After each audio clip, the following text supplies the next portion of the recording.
Welcome to McPlum, simple solutions served daily. You'll start by prepping the lock and your phone so pairing goes smoothly.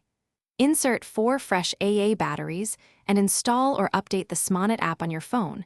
Make sure Bluetooth is enabled. Once done, remove the interior deadbolt plate so you can access the mounting area. Now power on the smart lock's pairing mode by pressing and holding the setup button until the LED flashes. You're doing this to let the lock broadcast its Bluetooth signal so the app can find and register it.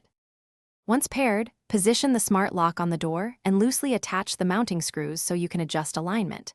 Make sure the tailpiece engages the latch. Manually rotate the thumb turn to confirm smooth movement before fully tightening screws.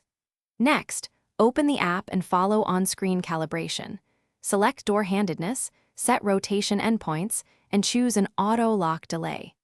This calibration teaches the lock how far to turn and prevents binding. Make adjustments until the bolt moves freely, and the app finish by testing every access method. Use the app, keypad, and a manual turn to lock and unlock several times, listening for smooth engagement. If remote control is required, connect a Wi-Fi bridge or hub now and run any firmware updates the app suggests. Once everything works, set user codes and notification preferences. If something fails, try simple fixes first. Replace batteries, move closer for Bluetooth pairing, restart the app. Or, as a last resort, perform a factory reset per the manual to clear pairing and start over. Thanks for watching. Stay juicy and subscribe.